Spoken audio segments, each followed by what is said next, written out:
Bom dia, oitavo ano. Bem, vamos para a nossa aula de hoje. Aula de Revolução Francesa. Capítulo muito importante, que é um momento também muito importante na história do mundo. É da França, mas também é do mundo. Você vai entender por quê. Sobre a prova, só um pequeno comentário. Vocês, no geral, assim, numa média, vocês foram bem. Temos 36 alunos na sala, 28 ficaram com nota acima da média. Então, pra mim, isso é um saldo bastante positivo. Percebi certa dificuldade em vocês em responder certas questões por inteiro.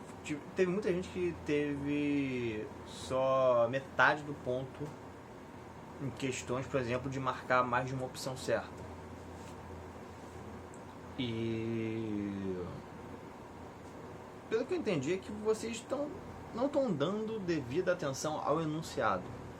Leiam com calma as questões para evitar vocês não responderem corretamente ou completamente as questões da prova.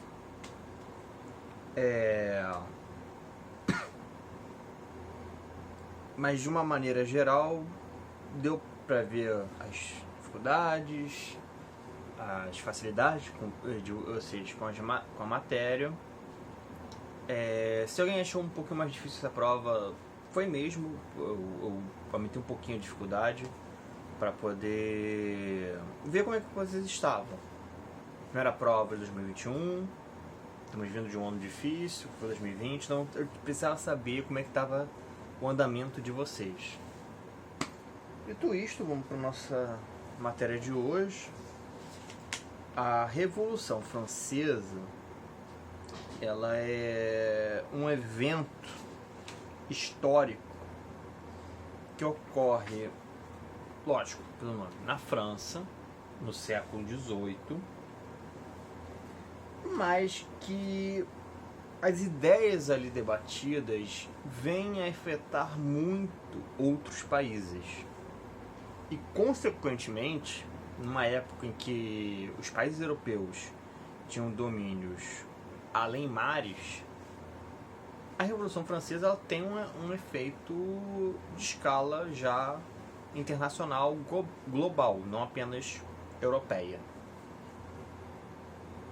A França no século XVIII. No século XVIII, a sociedade francesa vivia sob o antigo regime, marcado pelos poderes absolutistas do rei, pela política econômica mercantilista e pela divisão da sociedade em diferentes grupos. Ou seja, a França, diferente da Inglaterra, ainda estava relativamente atrasada, principalmente no quesito industrial. A Inglaterra não sai na frente à toa. Ela tem certas diferenças que vai da economia até a sociedade que facilitaram ela a poder fazer um crescimento industrial grande que caracterizou a Revolução Industrial.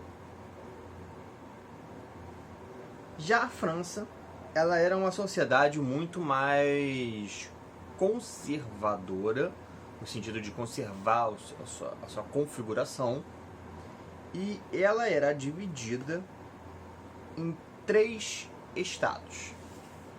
O primeiro estado era formado por uma parcela pequena da população, cerca de 0,5%, e era de clérigos, bispos e padres. E esse grupo, ele tinha a regalia de não pagar impostos. O primeiro estado não pagava impostos, era um grupo pequeno ligado à questão religiosa, no caso da Igreja Católica, porque a França era um reino católico. No segundo estado, temos a nobreza. que era em si as famílias proprietárias de terra, as grandes proprietárias de terra. E compreendia mais ou menos 1,5% de toda a população francesa. Eles também tinham a isenção de impostos, como um dos luxos deles, e a nobreza recebia uma pensão do governo, recebia uma pensão real para manter o status quo. O que é status quo? É a situação social de como estava.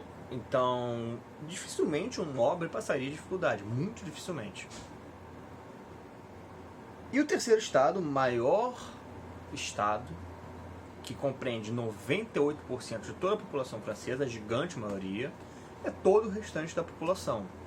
Aí vai, desde trabalhadores, camponeses, pequenos vendedores, soldados, até os burgueses, que naquela época era quem realmente tinha dinheiro. Os nobres já não tinham tanto dinheiro assim, comparado aos burgueses. Mas os burgueses terem dinheiro não fazia deles merecedores dos privilégios do primeiro e segundo estado. Porque mesmo tendo dinheiro, eles ainda eram do terceiro. O terceiro estado era quem pagava os impostos. O terceiro estado, ele era, em sua grande maioria, a força de trabalho da França. Com o tempo, com a ascensão dos burgueses, temos ali também banqueiros no terceiro estado, grandes comerciantes no terceiro estado. E, mesmo com o dinheiro, eles não tinham espaço político. Porque os cargos administrativos eram dados aos nobres, ou às vezes até ao clero. E a questão de poder negociar leis, poder discutir leis, eles não tinham acesso por serem do terceiro estado. E se eles que têm dinheiro não podiam, era pior ainda para quem não tinha dinheiro. Para os mais pobres, a situação era muito pior. O contraste social na sociedade francesa no século XVIII era marcante. Enquanto um grupo tinha privilégios políticos e econômicos, outros enfrentavam situações de extrema pobreza. O livro de vocês traz uma comparação interessante. Tem uma aquarela do século XVIII que mostra a nobreza francesa. E temos uma pintura do século XVII que mostra a pobreza francesa, os mendigos. E esse contraste é muito evidente. Você vê pela qualidade de roupa, estilo de vida, como era esse abismo social na França. O início da Revolução. Nos capítulos anteriores, vimos que o antigo regime estava em crise em algumas regiões da Europa. A própria Inglaterra passou pela sua crise do antigo regime nas revoluções inglesas, puritana e gloriosa, que mudou a monarquia inglesa para uma monarquia constitucional, onde as pessoas tiveram mais espaço político, principalmente os burgueses e o parlamento tiveram espaço para fazer mudanças na Inglaterra.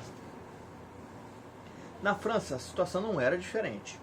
Incentivado pelos pensadores iluministas, muitos membros do terceiro estado criticavam os privilégios dos religiosos, da nobreza e do rei. Professor, o livro está separando o rei da nobreza. É porque o rei está acima de todos os estados. O rei é um caso à parte. Principalmente na França, todo o estado francês girava em torno do rei. A França foi o maior exemplo de absolutismo. Se vocês procurarem rei absolutista no Google Imagens, vai vir a imagem do rei Luís XVI, que é o maior exemplo deles.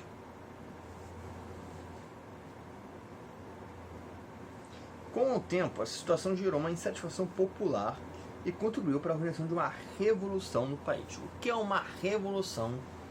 Vimos essa palavra em diversos momentos, mas o que ela significa?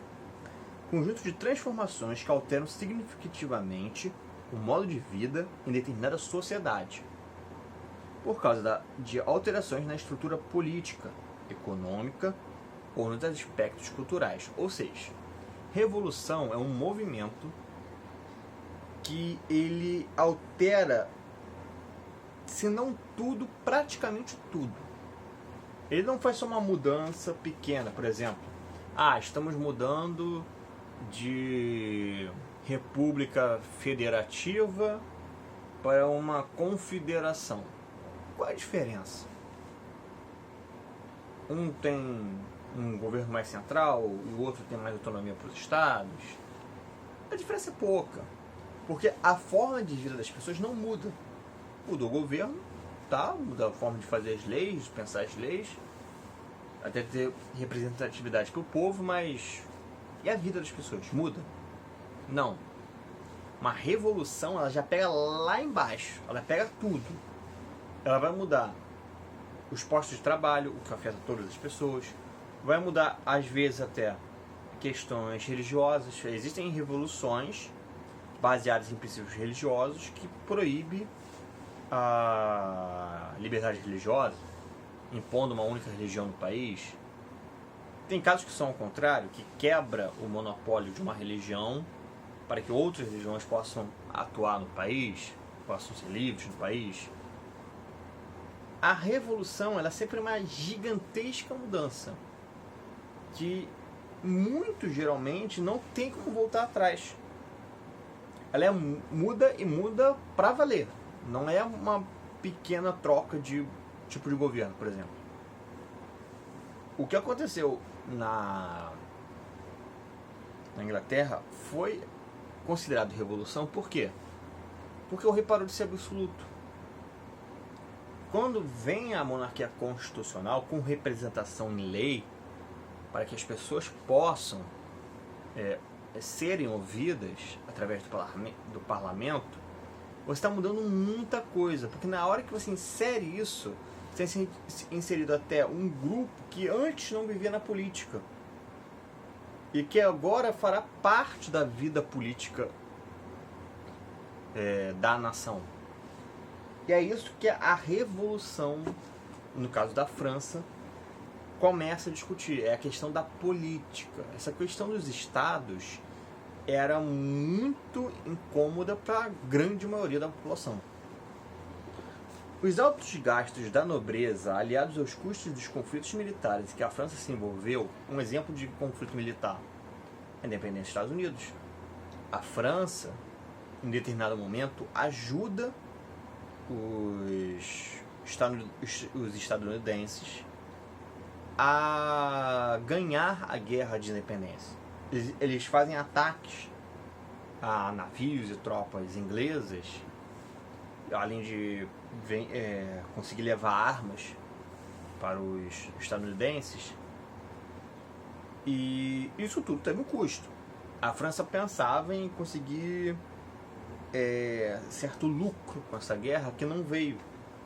Só que foi um gasto grande, que no final não veio lucro nenhum, e ela já tinha outros problemas que estavam fazendo o dinheiro diminuir.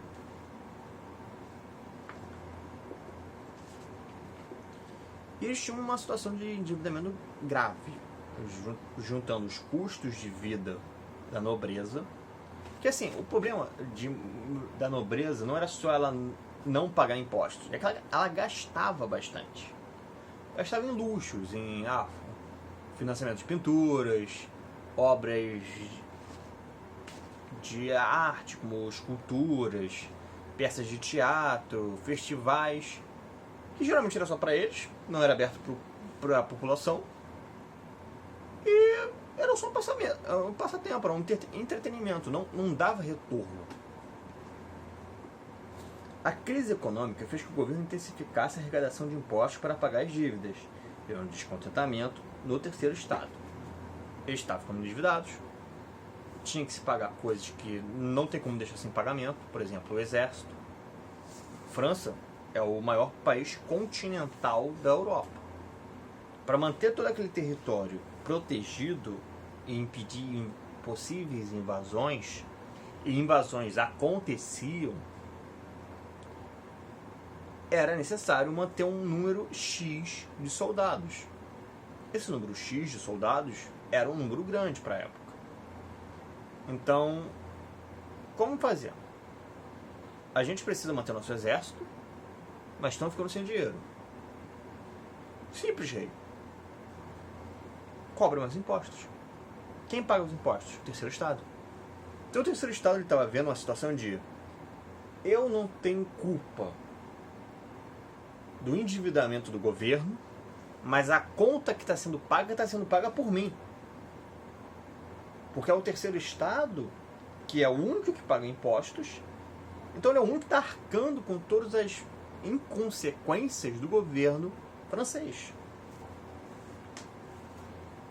Além disso, as colheitas extremamente ruins daquela época fizeram a situação piorar ainda mais, pois com a escassez de produtos, os preços dos alimentos subiram, fazendo muitas pessoas passarem fome por não terem condições de adquiri-los. Grande parte da população francesa passava uma situação de miséria, antes do endividamento. Nesse mesmo período, teve um período de seca. As produções agrícolas produziram muito menos. E se a oferta é pouca, o preço sobe. Só que sobe o preço sem subir a condição financeira das pessoas. A grande maioria da população continuou ganhando muito pouco quando ganhava alguma coisa.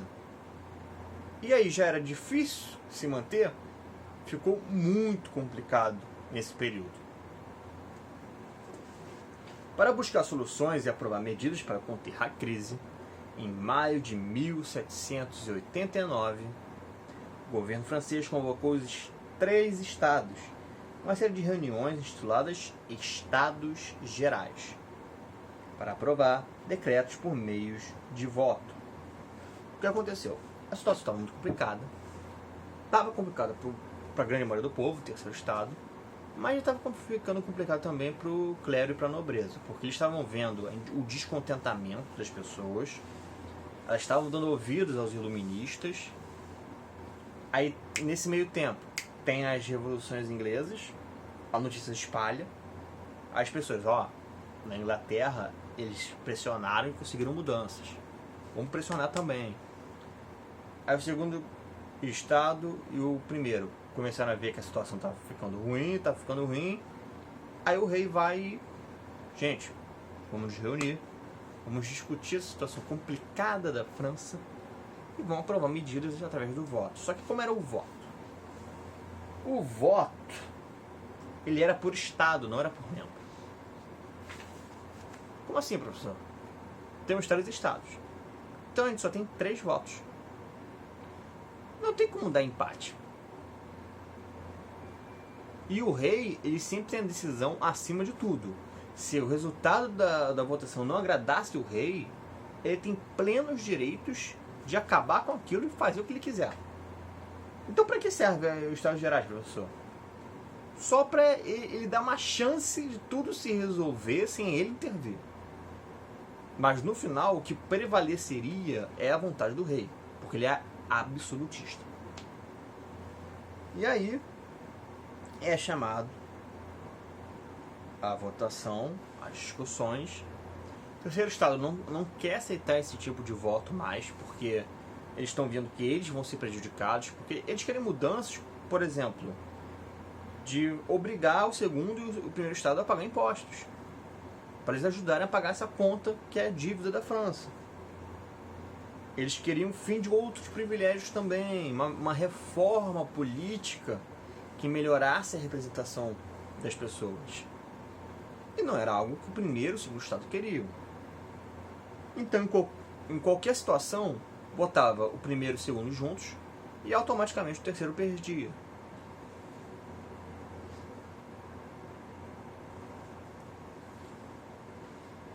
E isso levou a uma situação em que ficou em impasse. O terceiro, que é a maioria, pressionando por mudanças. O segundo e o primeiro votando juntos, não passando nenhuma mudança. Só outras leis de impostos. A situação só está sendo válida, está sendo ouvida a vontade do primeiro e do segundo estado. E o rei não fica contra o primeiro e o segundo estado. Em nenhum momento. Ele está sempre endossando tudo. Que é endossar? É validar. Tudo que o primeiro e o segundo estado pedia, o rei ia lá e assinava. Tá, tudo bem, acontece. O terceiro pressionava, ele era silenciado. Após dias de impasses e discussões dos estados gerais, os membros do terceiro estado estavam insatisfeitos com como as coisas estavam indo. Assim, eles decidem alterar as leis por sua própria iniciativa e decidem criar uma nova Constituição para a França.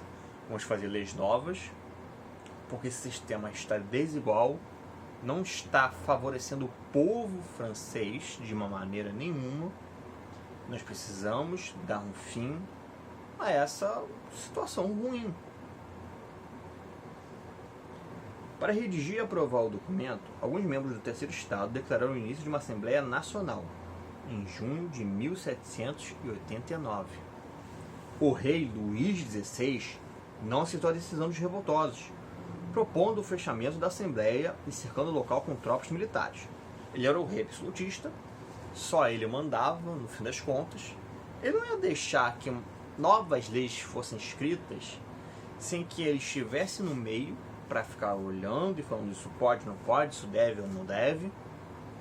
E muito menos sendo escrita pelo terceiro estado, que era um estado que o meio do rei Luís XVI desprezava. Era de pessoas comuns, pessoas que não tinham os privilégios da nobreza e do clero.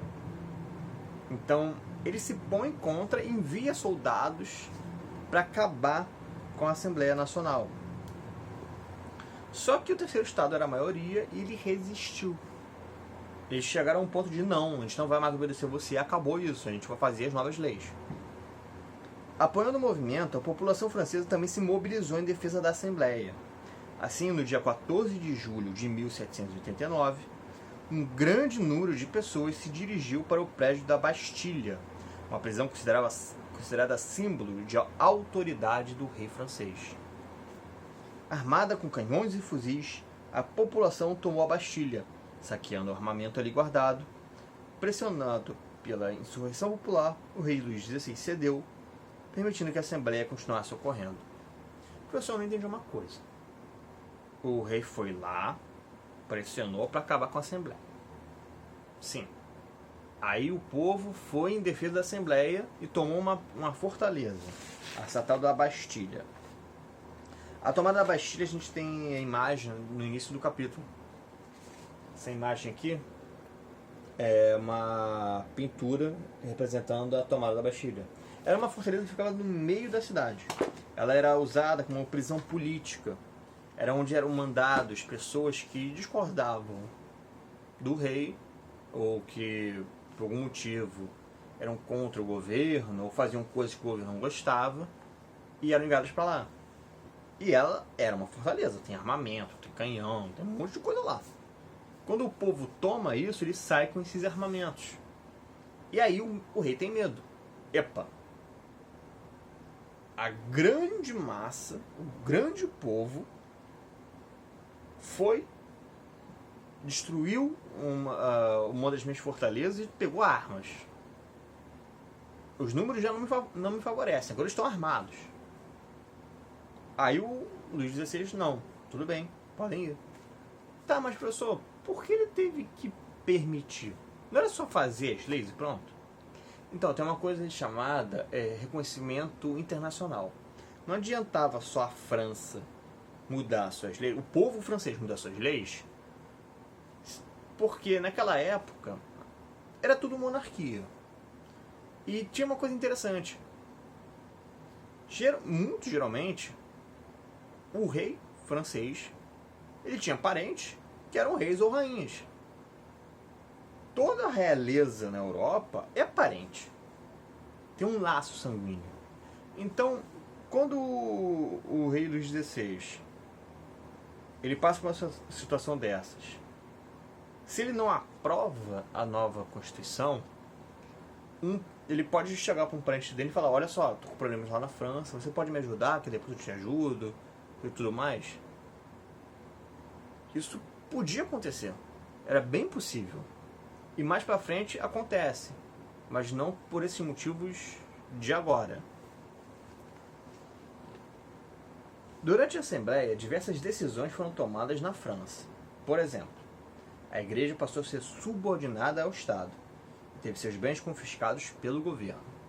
A Igreja ela não era mais autônoma no território francês. Todo o clero virou funcionário do governo. Professor, então eles deixaram de ser padres, bispos? Não.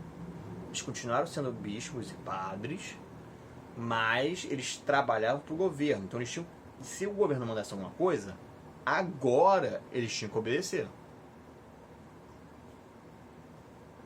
E todos os bens da igreja foram confiscados. O que é isso?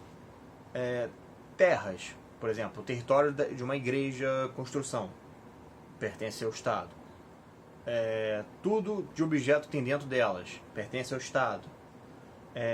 O dinheiro que está guardado num cofre na igreja pertence ao Estado.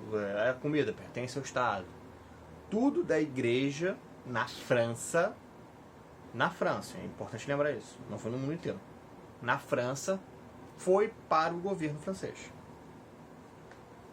Em 1791 foi finalizada a Constituição Francesa, que instituiu o regime de monarquia constitucional no país e aboliu o absolutismo. Ou seja, o que aconteceu na Inglaterra aconteceu na França. Só que na França precisou uma revolução mais agressiva.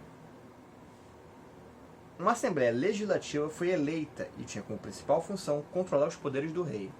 A Assembleia Legislativa, a que cria leis, ela tinha como função ficar limitando o que o rei podia fazer. Então eles iam criando leis que iam diminuindo o poder do rei. Ele ainda era chefe do Estado, legalmente, nesse momento ainda é o líder da França, mas a sua influência vai sendo cortada pela Assembleia Legislativa. E foi aprovada a Declaração dos Direitos do Homem e do Cidadão, que, entre outras medidas, instituiu a igualdade de direitos perante a lei. Vamos ver sobre esse documento, na página 326. Em buscas dos direitos humanos. Em 1789, os deputados franceses que estavam em assembleia aprovaram a Declaração dos Direitos do Homem e do Cidadão. Com 17 artigos, o documento apresenta um posicionamento contrário ao antigo regime, valorizando a burguesia e seus interesses e limitando os poderes do rei. Por que valorizando a burguesia? Porque dentro do terceiro estado, quem tinha dinheiro eram os burgueses. Então eles lideraram, junto com os pensadores iluministas, que na maioria eram burgueses também, eles lideraram essa revolução. Então, lógico que muitos de seus interesses foram priorizados. Lógico, o resto da população não foi deixado de lado. Mas a maioria das coisas foi para favorecer a burguesia.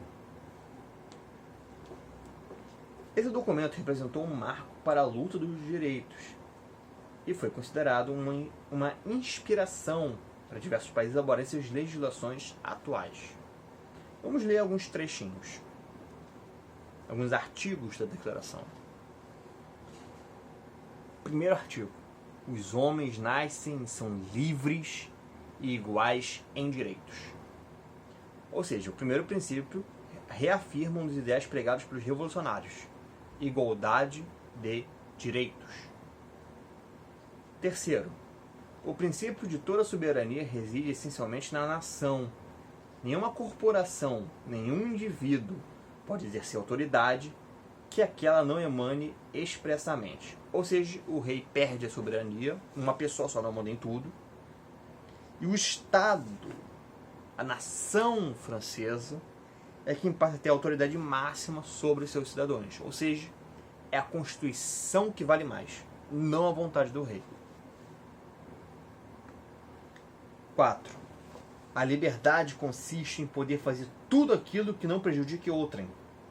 Assim, o exercício dos direitos naturais de cada homem não tem por limite senão os que asseguram aos outros membros da sociedade o gozo dos mesmos direitos. A declaração estabelece o conceito de liberdade que ela defende. Todos são livres desde que as outras pessoas não sejam prejudicadas em suas ações. Os seus direitos terminam quando começa o direito do outro. As suas liberdades individuais não podem prejudicar outras pessoas, e vice-versa. Esses direitos naturais que eles falam é aquele do John Locke, eles têm a expressão direta nele. 5. A lei não proíbe senão as ações prejudiciais à sociedade. Tudo aquilo que não pode ser impedido e ninguém pode ser constrangido a fazer o que ela não ordene. Ou seja, proibições arbitrárias ou determinações que não constem em lei são ilegais. Por exemplo, um policial não pode te proibir de andar de skate, já que se não existe nenhuma lei que proíba a pessoa de andar de skate, ele não pode proibir você. 10. Ninguém pode ser inquietado pelas suas opiniões, incluindo opiniões religiosas, contando que sua manifestação delas não perturbe a ordem pública estabelecida pela lei, que é o princípio iluminista da liberdade de expressão e liberdade de crença. O documento regido pelos franceses foi uma das principais legislações do mundo a garantir alguns dos princípios considerados parte dos direitos humanos. Foi uma das primeiras a fazer isso. Você sabe o que são direitos humanos? São garantias inerentes a todas as pessoas, sem discriminação de qualquer tipo, seja religião, país, etnia, cor da pele, sexo, etc. Seu propósito é garantir aspectos relacionados à vida digna das pessoas. Ao longo dos anos, os princípios defendidos na Declaração Francesa foram aprimorados e completados conforme a necessidade de cada sociedade. Assim, em algumas situações ao longo da história, essas ideias foram retomadas. E aí a gente tem alguns exemplos, como a Declaração Universal dos Direitos Humanos, que foi escrita em 48, depois da Segunda Guerra Mundial, que buscou criar entre todos os países regras iguais do direito do ser humano, que nenhum país pode estar acima disso. A Declaração Universal dos Direitos da Criança, que foi escrita em 59, que faz leis específicas para proteger as crianças, diferenciando os direitos do adulto da criança, que a criança precisa de legislação própria sobre ela. A Declaração de Durban, de 2001, que foi contra o racismo, a discriminação racial e a xenofobia e qualquer outra forma de intolerância. E a Declaração das Nações Unidas sobre os Direitos dos Povos Indígenas, de 2007, que foi feita para se definir os direitos das populações indígenas, que são muito prejudicadas até hoje. É isso, turma. Vamos lá para o Telegram. Eu vou passar para a aula agora, a página 325. Só ela só. A gente faz agora na aula juntinho. Tiramos as dúvidas que tiverem da matéria, mas vamos lá para o Telegram.